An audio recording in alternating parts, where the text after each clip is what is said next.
It's my pleasure to welcome Paolo Aluffi from Florida State University, who will speak to us today about Chern classes of blowups. Thank you. Yes, so here's the title, and there's a rather old at this point preprint with the same title, and it is a material that may be well known. In fact, one reason why I want to give this talk is so that you people can tell me whether it is well known already. It sounds like folklore to me, but I couldn't find it in print, and nobody seemed to be able to tell me whether there was a precedent of this sort or not. So, looking at Steve, because Steve knows the history extremely well. Experts here. So, this is the situation, and I'm trying to use standard notations. Here's a diagram that will talk to everybody.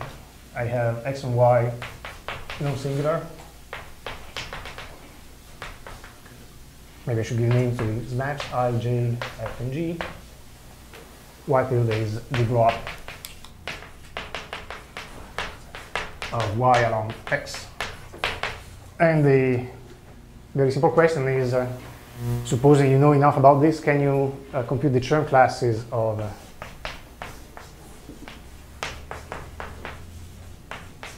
the blow-up of y tilde, meaning the Chern classes of the tangent bundle to y tilde. So in fact, the answer is yes, of course. I mean, there's famous formulas about this. In fact, a little bit of history. I don't know the history that well, but I believe that as early as 1940, 50, there were formulas for particular cases, and even a conjectural general formula.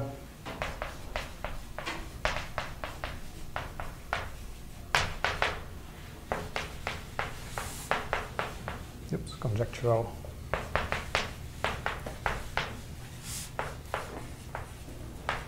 And the names I see associated with that are those of Todd and Segrè. Then in 1960, Porteous used Riemann Roch. That was rather new at the time.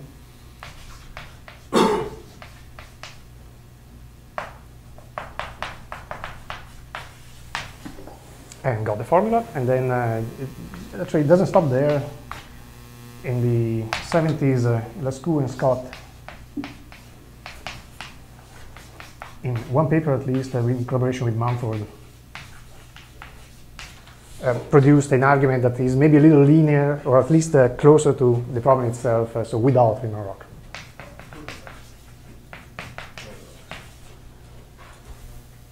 Okay, so, and what is the formula? It's a beautiful formula.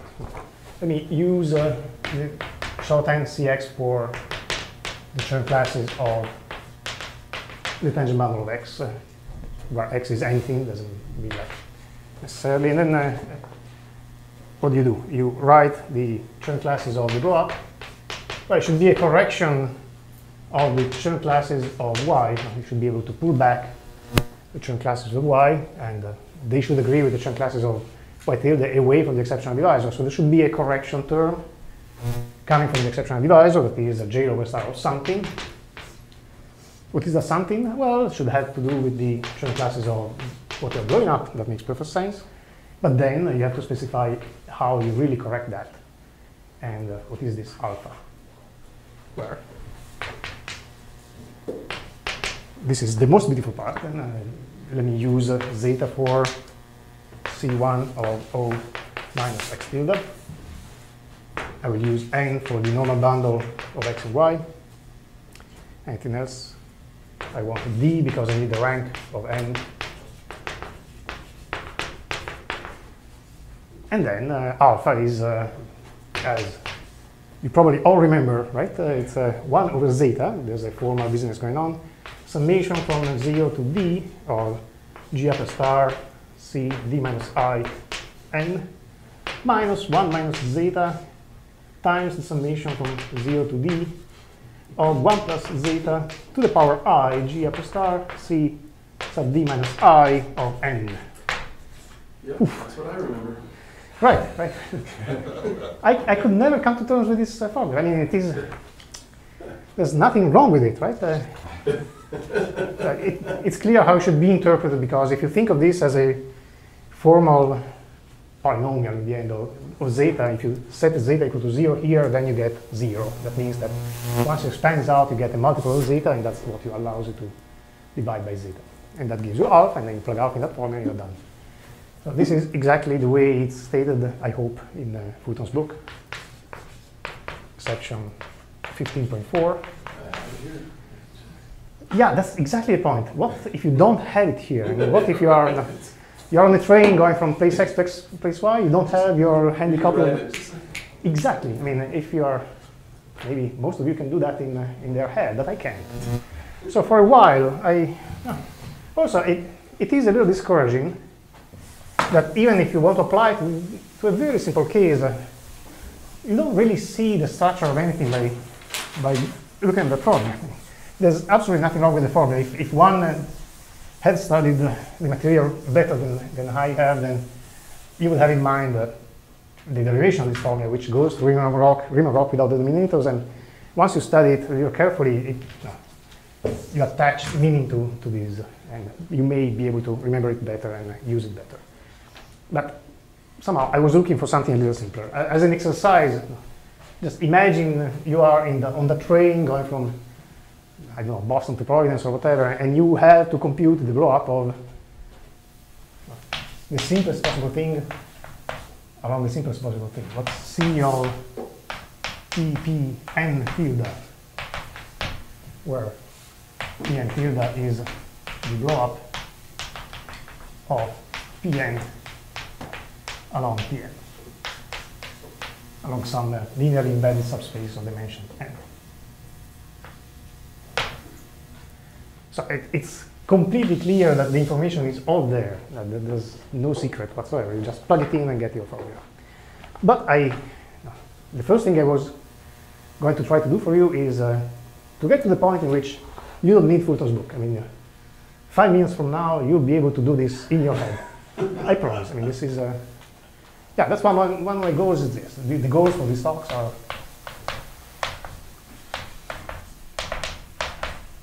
actually, I'll change my mind right now. I have 3 goals, and I wrote 2 goals in my notes, but I will have 3 goals here. Goal number 1 is to give a simple proof. This is deceptive, of course, but if you know the background of this, you will be able to remember this proof from now on without having to recall Riemann Roch without the denominators and go through any complicated machinery. The proof, this proof will work in characteristic 0. And it's not very useful in a sense because it's only proving the formula, but it's not telling you what the formula should be. You will see in a moment what I mean. Goal number 2 is what I advertised a moment ago. You will have a user-friendly formula, which will help you when you have misplaced your copy of Fulton's book or other references. And number 3, I'll generalize the situation a little bit to the singular case, to x, y, possibly singular.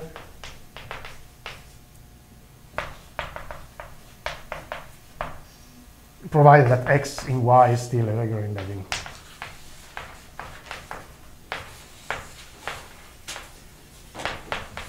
Those are my goals. X and y were coming from a diagram that probably you can still see here. The diagram I had in mind is also this.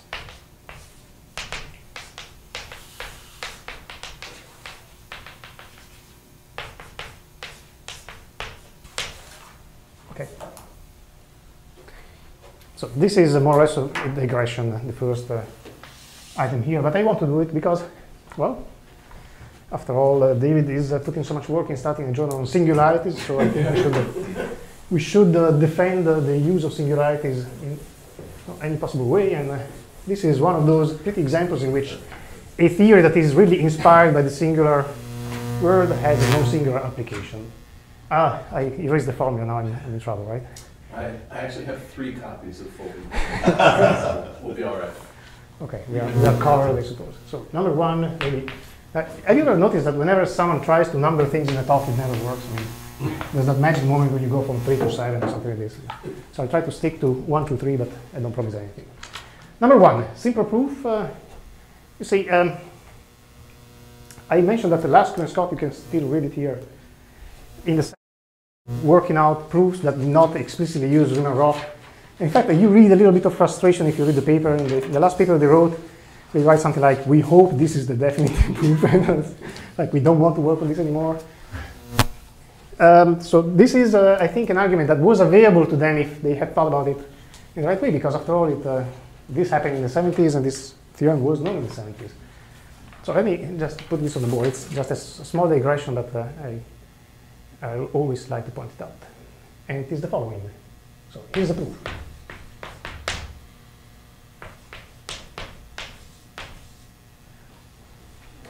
And it's based on the observation that to know a class, so this is the remark, a class in the child group of y tilde is determined by, I should give it a name, how about gamma,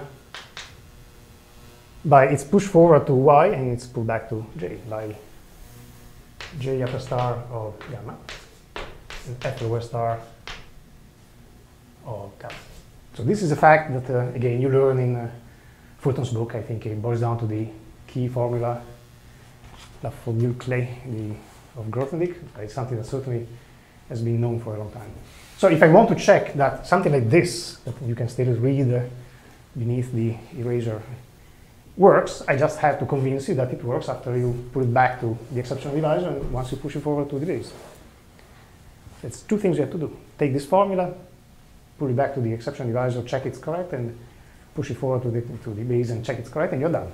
So there are two things to do. One is to prove that I should have probably given A. So, how about? You have to prove that J upper star of the messy formula equals J upper star of C of Ty tilde cap Y tilde. And you have to prove that F lower star of the messy formula equals F lower star of C of Y tilde cap Y tilde. I'm saying nothing other than restating this fact. This is I and this is II.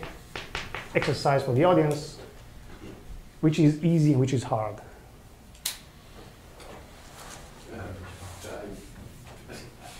I would hope that the pullback to the exceptional divisor is easy. Absolutely. This is essentially immediate.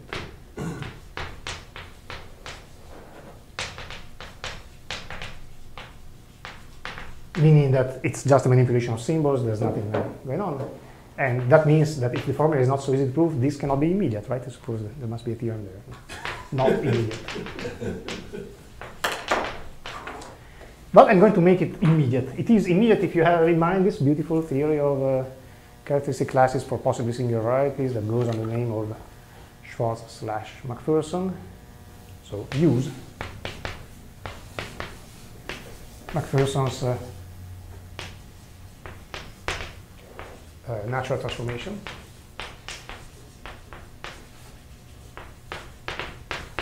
And what happens if you do that? Well, it tells you what you have to prove. You have to prove that the F lower star of the messy formula equals something very specific. What is this? How do you compute this? Well, natural transformation defined by McPherson goes from constructible functions to Chow. So I need a constructible function. I want to talk about the Chern class of the tangent bundle. So I consider F lower star of the constant function y on Y tilde. And if you have seen this before, this is not what I'm going to talk about, but if you have seen this before, you realize it's very easy to write what this is, right? Because you just have to count pre-images. Away from the base, it's just 1. And on the base, it's the Euler characteristic of P d minus 1. D was the codimension of x and y. The Euler characteristic of P d minus 1 is D, but you already counted 1, so you have to add D minus 1 sub x. This is at the level of constructible functions, and this is by McPherson's theorem.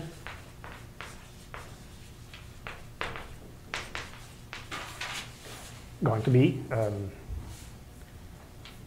that F lower star of C T Y tilde cap Y tilde must equal C of Ty cap Y, and applying the transformation to 1y, plus, I'll squeeze it in here, d minus 1 times the image of C of tx, kappa x. Okay, so if you prove that f lower star of the Messi formula equals this, you're done. And now it is immediate. It's just a manipulation of symbols.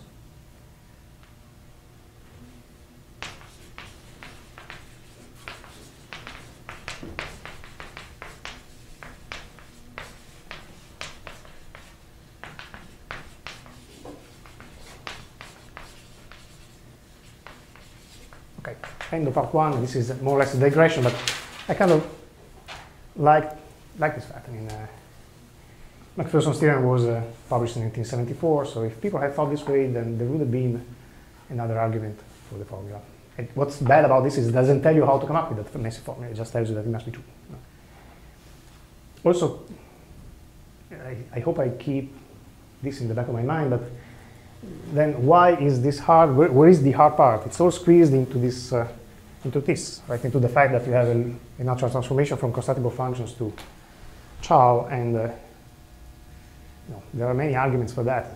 Macpherson's original argument was through the graph construction. So deep down, one is using the graph construction here. Somehow the graph construction is responsible for this, and through this machinery, it's responsible for the formula we're looking at, if you take it this way. The advantage of this argument is that it fits in the board. There's no extra construction you have to come up with. Okay, so number 1 is done. Another comment is, where's the characteristic 0? Well, the characteristic 0 is here.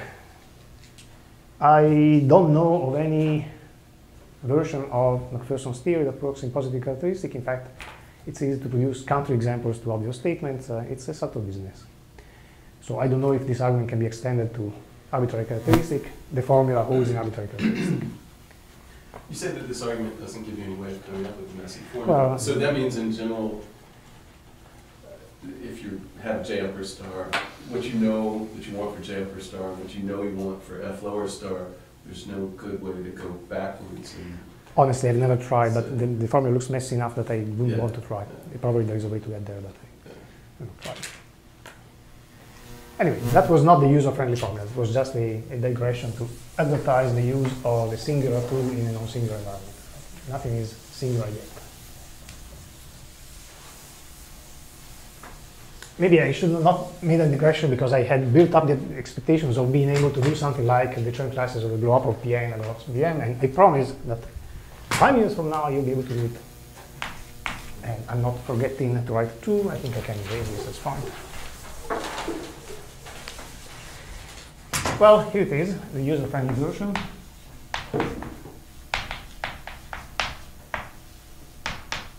And there's a little suspension of disbelief here. You have to pretend you are in a nice situation to remember the formula. The nice situation is assume x is the transversion intersection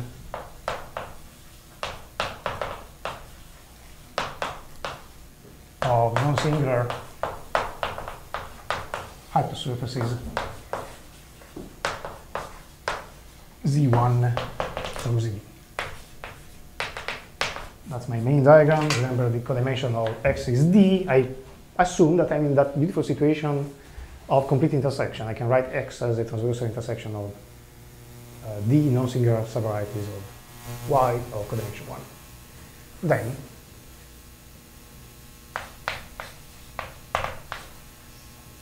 I claim that you can remember this, so I should remember it, right? I'll be cheating because it every knows.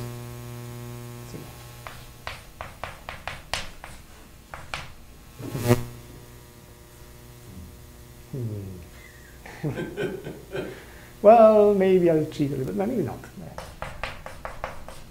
But I have to stop talking, otherwise this gets messed up.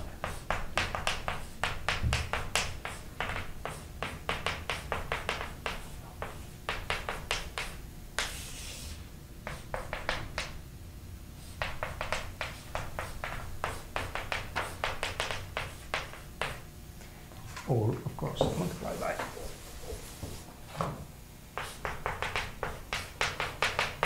Oof, there it is. And now I'll check my notes and see if I remember it or not. Yes, the question is what should go numerator and what should go in the denominator. I have to always think twice before. So I claim that this is easier to use. For example, can wait until the next board, I suppose.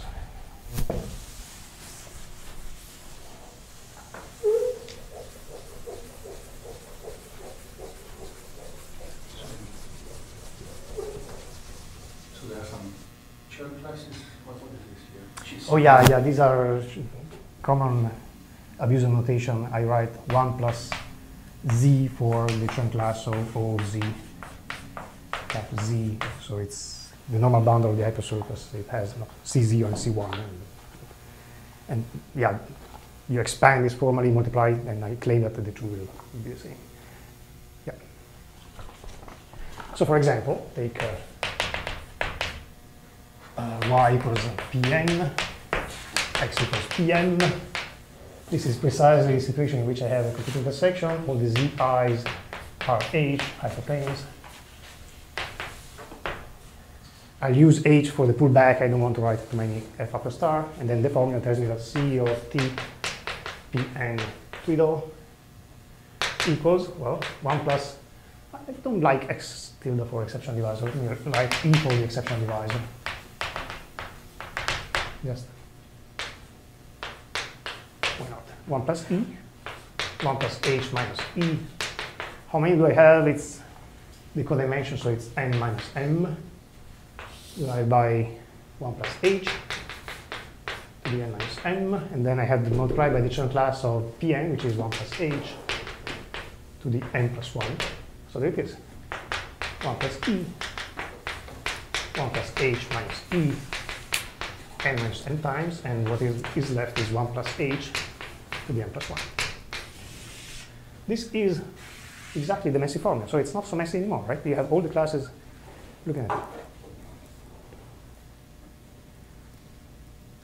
And again, this is something I can remember. I cannot remember the messy formula, but I remember this, and you see structure here. If you write the other formula, you know exactly what C of C sub 17 of TP100 is, but you don't see all Chern classes together. You see exactly what's happening. Somehow, M of the 1 plus H's get promoted or demoted to the product transform, and there's an exceptional divisor sticking out. So that sounds reasonable.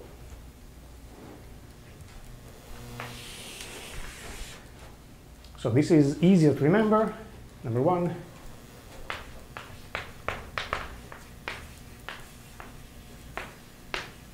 I feel like it's a salesman. I'm trying to sell the formula like it's the same formula, so it's no better, no worse than the other one. But in fact, it is worse than the other one, because the other one works even for non-complete intersections. But there's this little observation that Ci of n x, y, in this case, is the ith elementary symmetric function of z1, zb, right? So you can take this, write it out, and then replace, and then collect the elementary symmetric functions and stick in Ci and x, y there, and you get a formula that depends only on the Chern class of the number bundle. It is the same formula. So this works as a mnemonics for the general formula. With this position,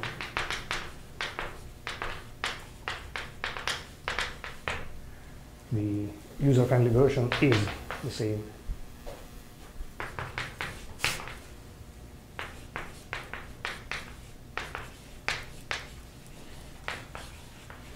So you need to remember the complete intersection case. Once you remember the complete intersection case, you can reconstruct the general case, because after all, it's just a combination of Chern classes of normal bundles. Those exist as soon as it's local complete intersection, something like this. Is this the formula that you keep asking people if it's known, and it seems like it's This is one of them, folklore? yes. It should be folklore. I mean, it's in my mind, it's much easier to remember this than that's not only that, but we are in a special case, so you might expect some simplification in the proof. I'm going to prove this, again, in less than a board for you without invoking Riemann rock or anything fancy. So let me prove this. Maybe I should not erase it before proving it, but...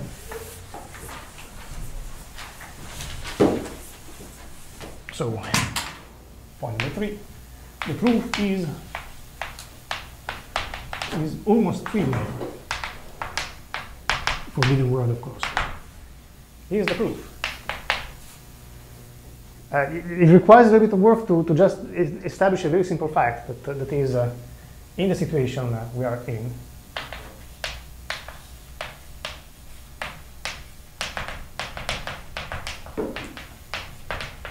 Let me call it Z.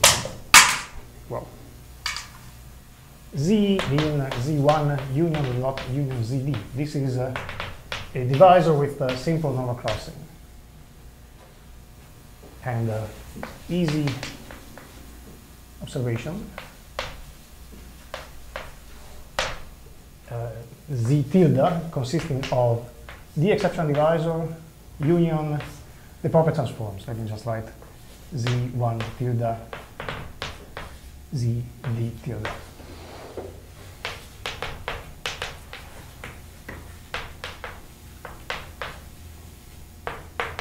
This is also a DNC.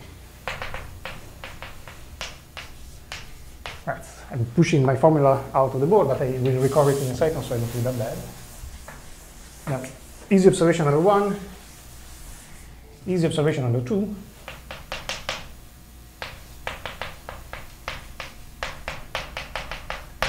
In fact, if you do a little local computation, you discover that f upper star of the sheaf of which is a bundle of logarithmic differential forms along Z of Y is the sheaf of logarithmic differential forms on Y tilde of this new divisor with normal crossing. This is really not difficult. You just look at local sections, pull them back, and see that it checks. And you know, Chern classes are factorial. If you take Chern classes of this, you get Chern classes of that. C of this equals C of that. And if you know your logarithmic forms, then you see that up to dualizing the sheaves, this is C of t y tilde over, sorry, this is the f upper star, so f upper star of cty over 1 plus z1, 1 plus zd.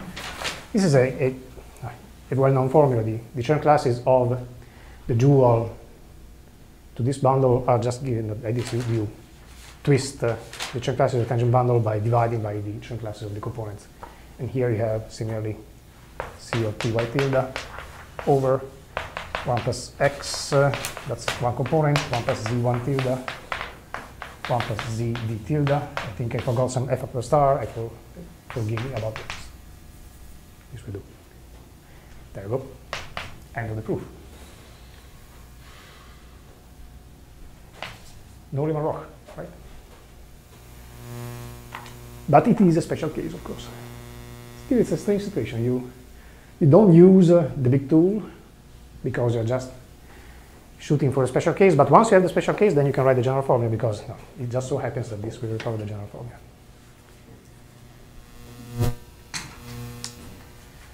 Questions?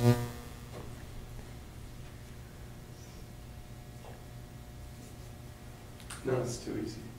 That's very easy, right? I mean, I can't believe you came here and talked about something so trivial. I'm so sorry. If you knew me better, then you know, I'm not capable of doing anything else. It's really cool, and it looks. No, so many aspects of it look so familiar.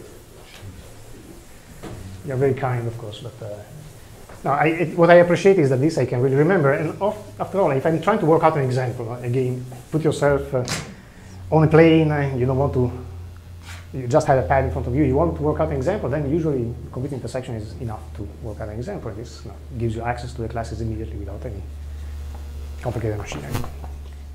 Good, so now I can begin the talk because these were just comments that I think should be well known. Probably they are well known. If you tell me you have seen them somewhere, please let me. But the main task is number 3. I'm very proud I did not forget my numbering. Number 3 was to try and generalize the general formula to the singular case.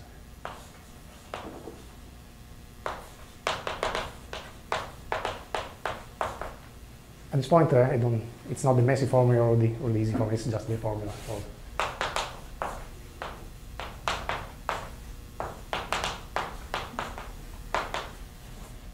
singular but not too singular, right? I had this, yeah, maybe I should put again the main diagram on the board. I have y, I have x in it.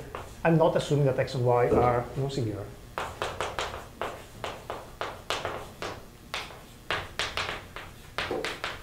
But I'm doing something just as drastic almost. I'm assuming that this is a regular embedding.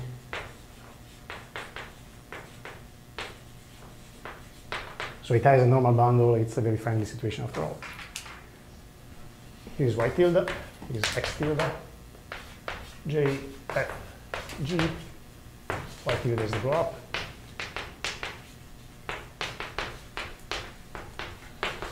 And I want a formula.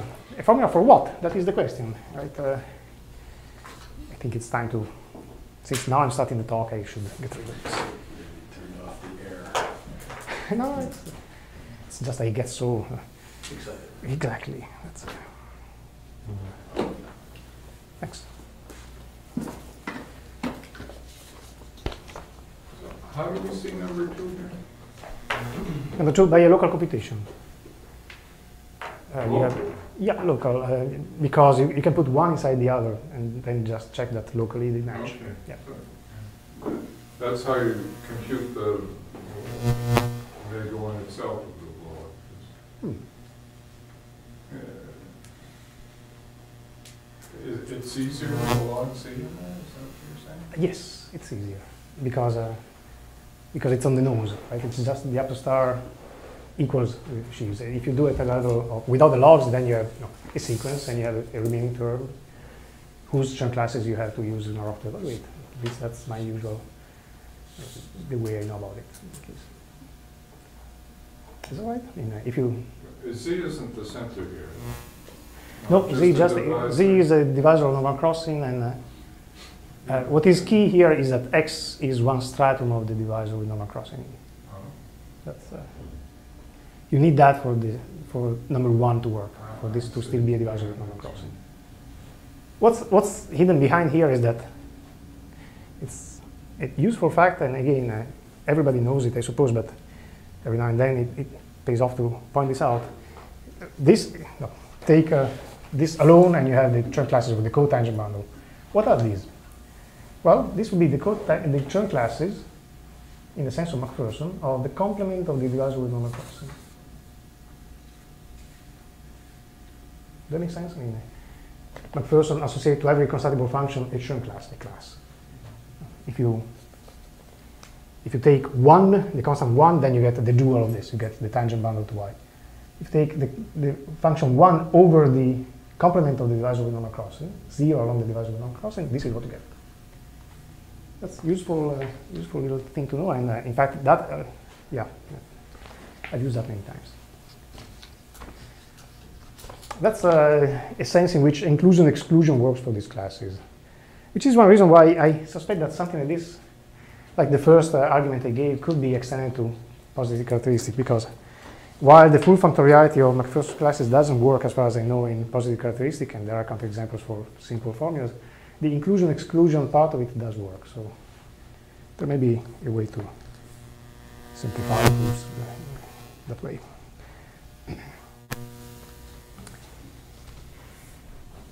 Good. So what can we ask for? I would need, if I just wanted a straightforward generalization of the formula for the Chern classes of the tangent bundle to y, I would have to choose what this means. If y is singular, possibly, then y tilde is possibly singular, so I don't know what this means. And then, of course, one possible approach would be to go for McPherson's classes, for example. But that's not what I'm going to do. So I need a replacement.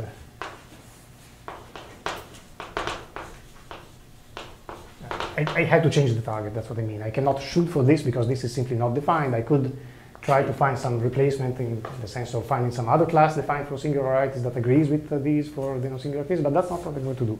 I'm going to shoot for some information that is equivalent to this in the non-singular case and that I can work with in the singular case. It's some information that is equivalent.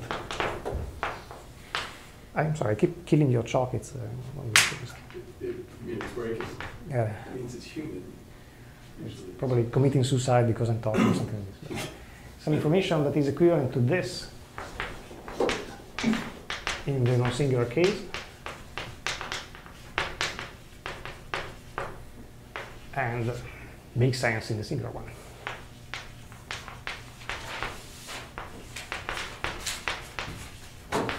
So here's what I'm going to do.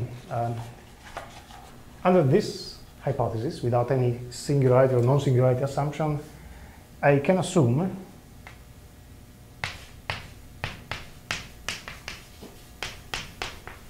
that X is the zero scheme of a section of a bundle on Y.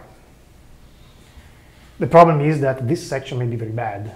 If the section is regular, then the bundle is the normal bundle to X, and that happens to be defined everywhere, but that's not, that's asking for too much. This I can assume, I cannot assume any more than this. But let me give a name to this bundle, E. Why are there any bundles on Y? Yes, It's not projected.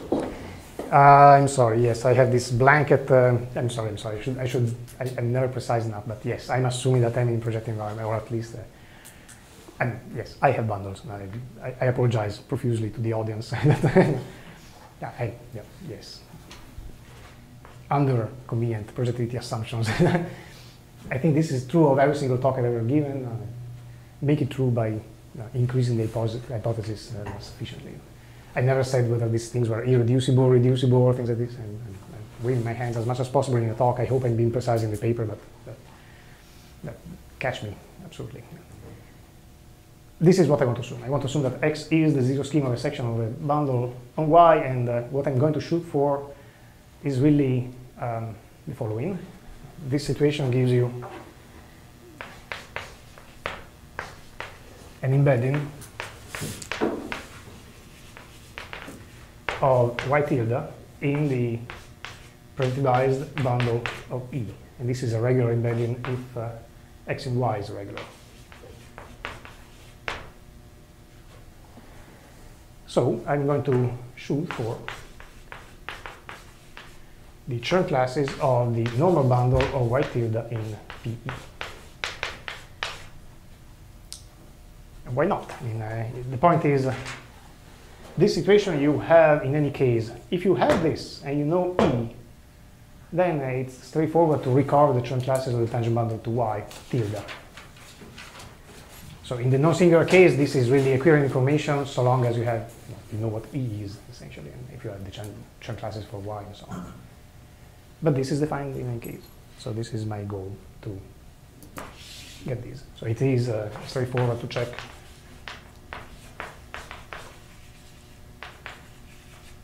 to recover C of Ty tilde from this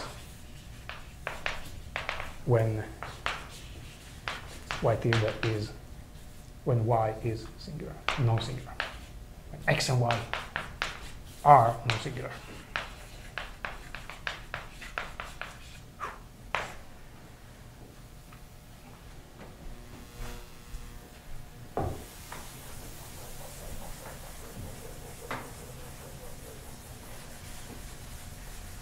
Now, I'm not going to give you very memorable formulas, but I can put some formulas on the board that will look reasonably user-friendly, I believe.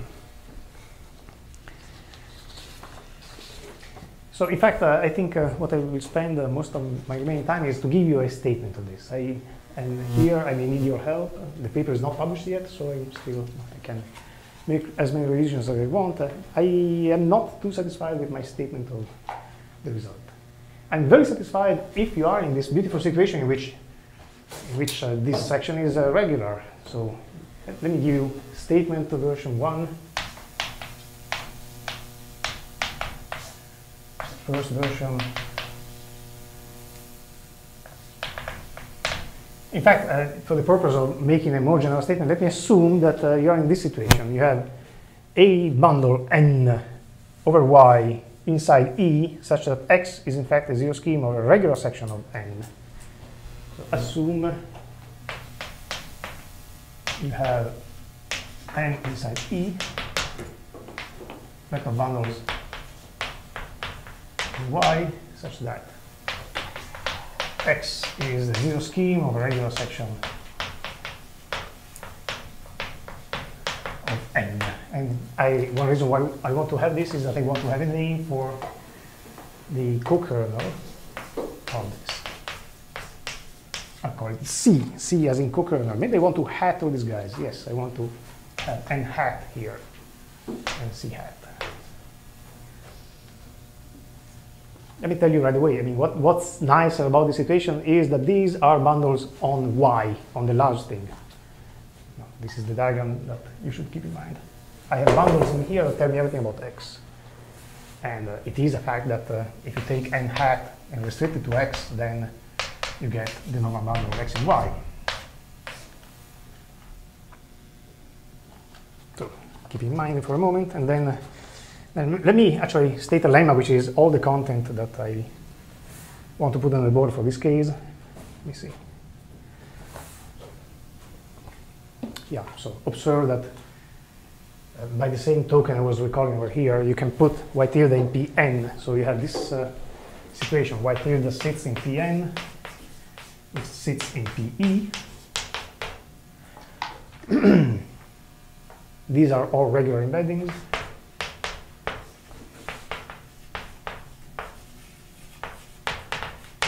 Just put in notation after notation so that then I can make a reasonable statement. Also, let me point out that O of X tilde is the restriction of the universal bundle here. So you can put it inside. Where do I want to put it? I want to put it inside a upper star of N hat. So the lemma is that there is a sequence. Lemma. This is not difficult, but I had to think about it a moment. There is more than a moment, of course. There is an exact sequence.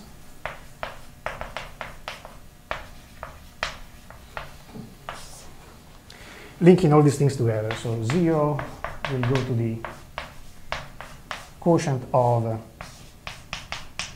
the pullback of N hat by OX tilde, and then there will be the normal bundle of Y tilde in PE, which I remind you is my goal. This is what I'm after, right? I want the Chern classes of Y tilde in PE, and the quotient is easily determined. It's a twist of the pullback of C hat. This is no big deal. You have to write out the idea of the blow up in PE and think about it a moment, and then you get an exact sequence. So in fact, let me not say more than that. But once you know this, then of course you have a formula. In this case,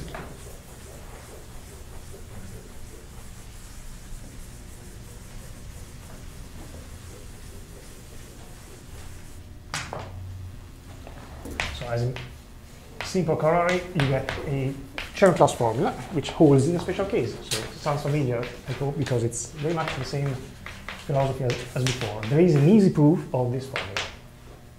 The easy proof is through the lemma C of F upper star N hat, and you can tell I'm now cheating because I'm looking at my notes.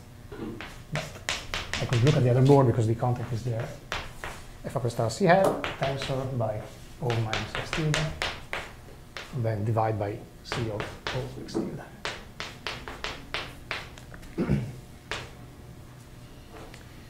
And again, this is, of course, if you trace all the identification and do this straightforward thing over here, you get the formula for, so this implies this famous formula for C of Ty tilde in the non-singular case, provided that non-singular case and X is essentially complete intersection, X 0 of a intersection.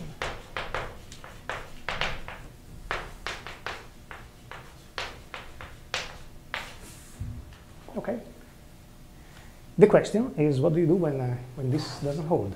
That is, my claim to fame today is this, that there is a way to upgrade this formula to the case in which this is not necessarily so. So is as general as I want it. So the question is really what to do with this condition.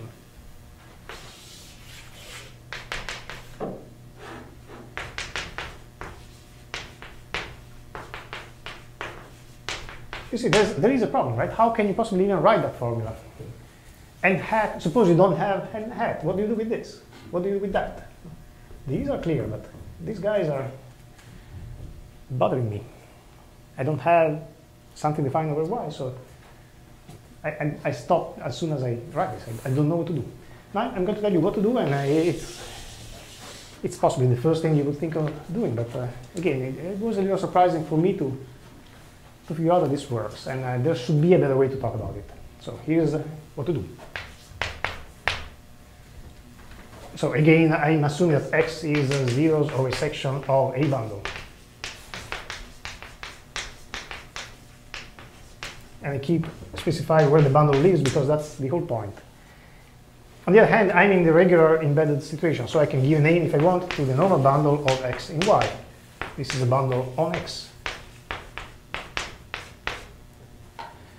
Right? And I have this obvious, meaning familiar exact sequence. The point is the section isn't regular?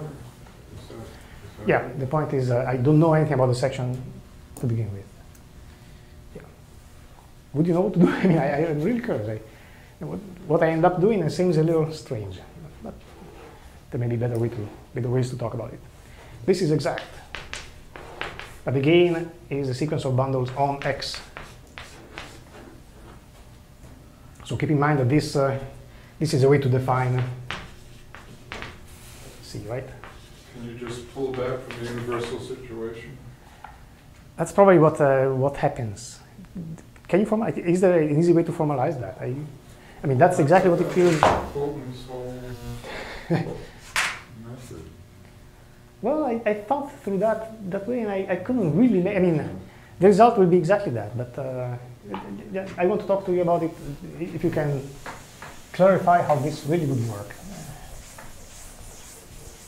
You mean, where do you get the regular section, or how do you pull it down? I guess where do you get the regular section to work with? Use a home bundle or some sort. I bet that would work. Yeah, there must be a way like that to make it work. But how would you write the end result? You know, the difficult part here was to find a way to present the end result. And I guess, yeah, I could try to write it as a pullback of the universal situation, but in practice, if I give you X, if I give you Y, and E, what formula would you write down? Well, I mean, let me tell you, I'm sure that the answer is the same because I know, hopefully, you know, these things work. Do I need any more notation? I'm going to put a formula on the board that I find somewhat ugly, but it's exactly the same formula. I'm going to write the C and Y to the PE equals the following. It's exactly the same formula, actually. Only I'm going to use these strange symbols because I couldn't come up with anything more convincing. These are not natural number, complex numbers, just in case.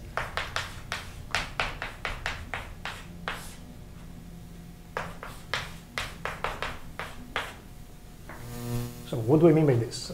Here,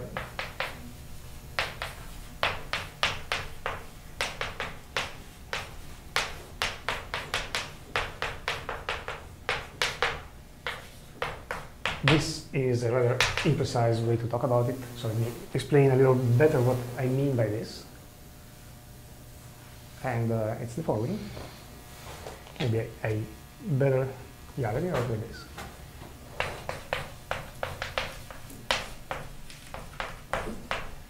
Now, think you are actually doing this, you are working this out.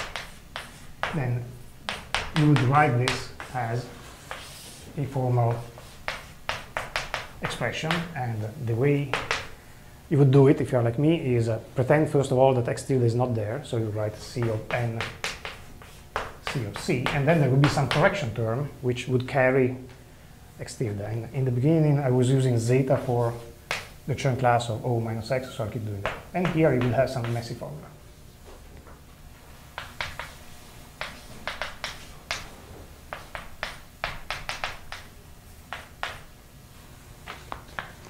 And now you have to interpret what this means. Well, there's two pieces here. There's piece number 1 and piece number 2. Piece number 1 is no problem because everything in this dot will be dotted by essentially the exceptional divisor. So 1 is supported on the exceptional divisor. And my diagram has disappeared in the meanwhile. It is again.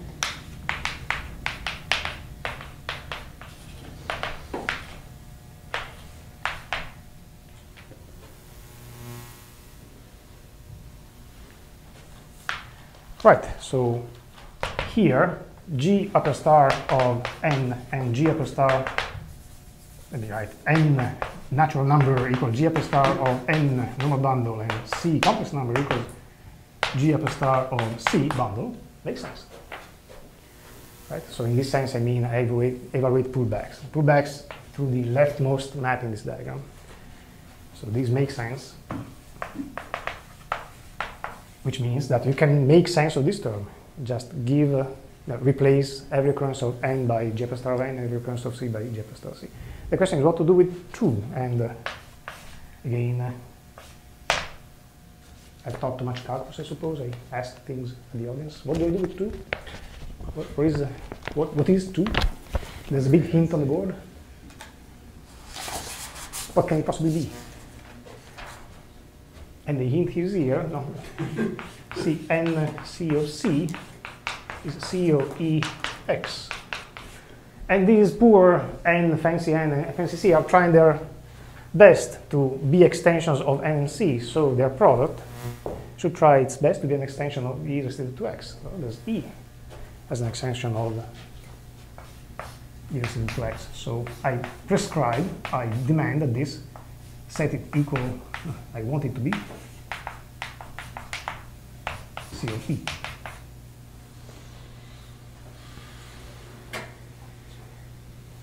So this, yeah, it feels exactly as Steve say that there is a universal situation from which I'm pulling back. So there is a sense in which I can pretend that n extends to a bundle on y and C extends to a bundle on y. If I did that, then I would write exactly this formula, it would be exactly that formula, and it would be true.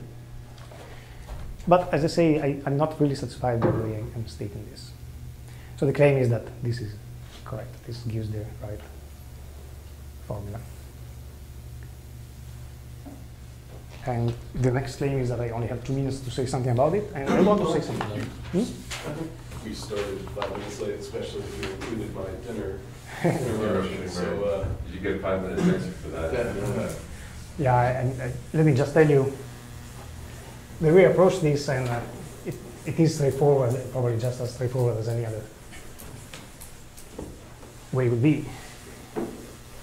Again, I cannot claim originality here. These things must be well known to people who know it. This is something that Tricheri used to say. This is well known to people who know it. Right? It makes some sense, right? exactly. Indeed. Well, not entirely. It's not known to people who know it. It's well known to people who know it. It's not entirely tautological. Yeah, so the proof goes through a similar statement that addresses a standard situation, and it's something, again, that must be known to everybody who knows these things, but I think deserves to be known a little better. So I'm going to just point out that this reduces to the following template situation.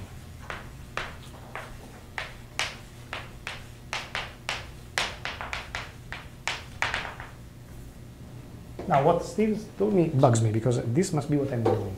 Yeah. So let me give a name to the sections. I have the 0 section from Y to E.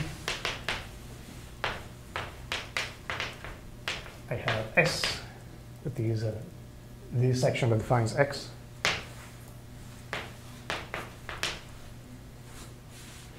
So again, it's from Y to E, the section defining X, meaning X is the zero scheme of S. That means I have this diagram, X, S, Y, Z, Y. These are the images of the section which fit in E. Everything, well, not everything, this is a nice regular embedded, and it is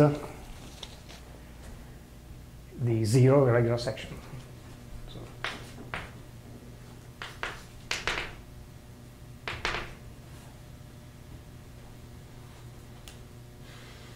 let me just say ZY is the zero scheme of a regular section. So if you blow up ZY,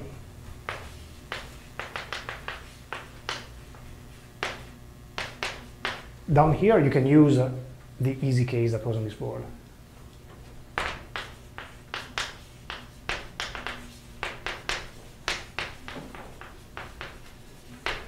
And on the top side is what you want.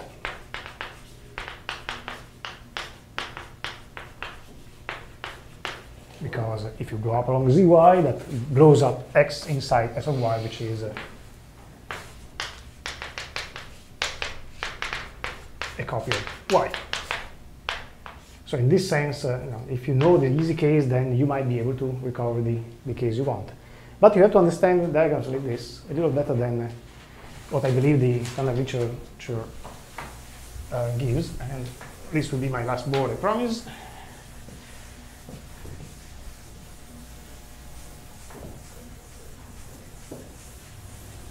Here's the template situation.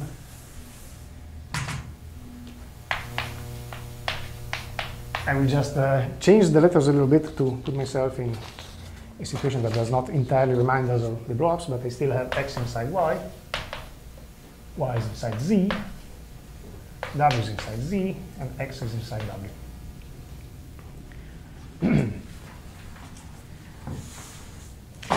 So 5 squared. Well, yeah.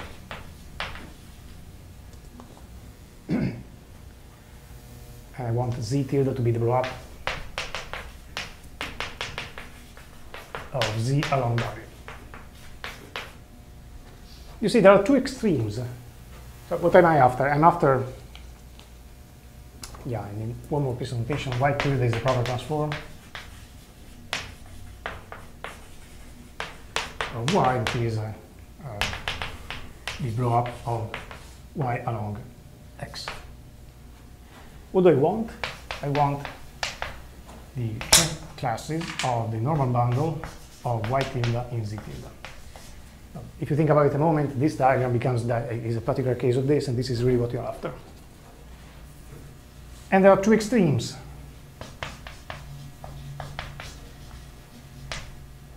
One in which x is a transversal intersection of y and w, in which case it's clear what to do. The Chern classes of ny tilde z tilde are the pullback of the Chern classes of y and z. And the other extreme is when x is in fact, what do I want? I want x equals to w.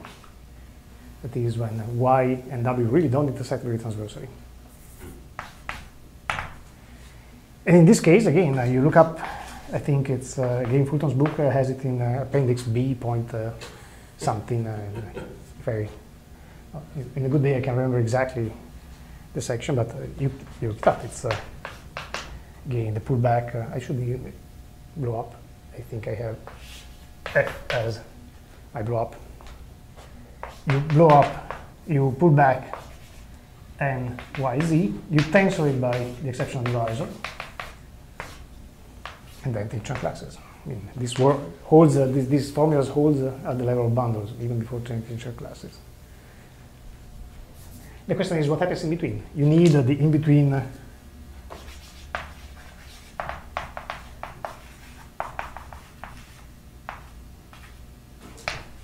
situation. So without assuming either extreme. And the claim is that you can work it out and that it will give you the problem I put on the board. The formula, at this point, I don't think I need to write it out. The formula is again in the same style as before. That is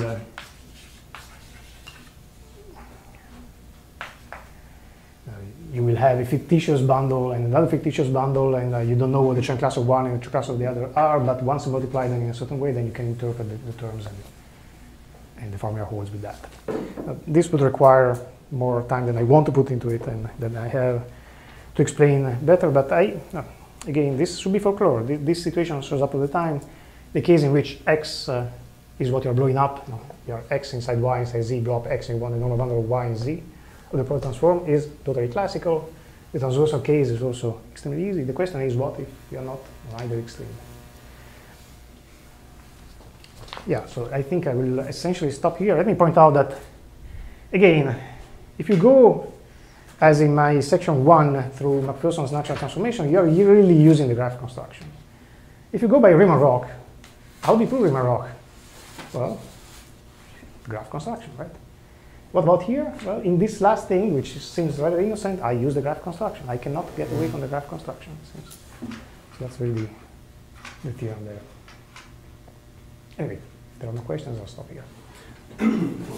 Well, thank you first, and then I'll ask if there are questions. Are there any questions, comments, before I go get 3 copies of Fulton's book and look up all these things? Well, if you have a situation where you have x is defined by a collection of sections, well, defined by a section which is not regular at a finite number of points, can you somehow get a correction term based on? I'm sure, yeah. I've not tried, but I believe so. What happens if x is also, instead of being the zeros of a section, is where a collection of sections have less than maximum rank? Because then you would actually have singularities in x, but they might be generic if the sections were generic. Wouldn't you reduce to the other case by taking an exterior power or something? Well, but then you still have, to do some work, right? Aren't you going to be constructing a new space, or you really going to go out to? The honest answer is that I've not thought about it. It would feel like the information is there. I will not commit myself too much. You're going to get problems because the right can drop by more than one. That's what you're getting at. Well, this should be taking care of that, right? The codimension is really not the point here. It could be very high, very low codimension. I think that should not be a problem, but yeah, I have not worked that way in explicit in that direction. Alex? Going back to the smooth case, yes. Is there a purely topological statement? Oh. In that, for example, we start with almost complex manifolds and you have a smooth embedding of either codimension. Well, you know, it's how much of this is really uses the complex dimension? The answer is I don't know, of course. Like my answer to any question, I don't know. But as it so happens that some people have been trying to push the Lascaux-Scott approach to wire case. I wonder whether to get as far as that or not. But there's a recent paper from last year or 2 years ago of people I could easily locate if you want that were essentially following a Lascaux-Scott argument in a much more general, symplectic for sure, but much more general. Possibly box. Yeah. But then, then how about really the real case? Where you forget about so you put something about Stephen Whitney classes, the Chern classes, in the real box. All I could do is point you out to this paper that I ran across that seem to try to put themselves in. Yeah, I think they cover the real case to some extent. The bottom line was that Lascaux-Scott, Mumford, I think that may be, there's a paper by Lascaux-Scott and Mumford that may be the first place where really the graph construct, the deformation to the normal bundle, which is the case you need, is really written out very explicitly. But that's not a topological. Well, these new authors, I mean, this is a recent paper from 2007 or 8, were trying to follow the same guideline, and to some extent they could. So I suspect that you may find something there. Since I know nothing about real blow-ups, do they behave? I mean, I've seen the definition built into your right, but But do they behave well in Sure. reasonable? As long as you're blowing up a smooth thing by a smooth thing. Yeah. Well, yeah, I mean, If you blow up the smooth thing by a singular thing, I don't know where you want. right, yeah, no clue. Also, people, haven't just looked at the characteristic classes, also look at the cohomology ring of the blow-up. And there are formulas for the cohomology ring of the blow-up in terms of, you need not just the cohomology ring of the things, but also the characteristic classes. So in the complex case, you need the Chern classes. Even if you just Right, want right, the right, right. cohomology ring, you need the Chern classes. Of the Specifically for the ring, I mean, to know what operations you are. Yeah. in the complex case, right? Yeah. But Well, this that's, approach doesn't tell you anything. You just look at Chern classes, right? You don't really I think just about look at Chern classes. In fact, it's a little disappointing, right? And the first formula, the easy case, works at the level of K theory, while this other thing with my C, finding C, and I don't know how to interpret in any other than Chern classes. But for the cohomology ring, again, Steve? I mean, is there a statement that goes beyond the non-singular case for blow-ups for the cohomology ring or the Chow or the blow-up? I mean, it's not so clear what it should be. I've not seen it. As always, at least in the geometric world, at least you would want a Chow ring, and that's usually not available. And also, one more statement I've seen is you can actually compute the minimum model or the Sullivan model for the blow-up if the codimension is high enough.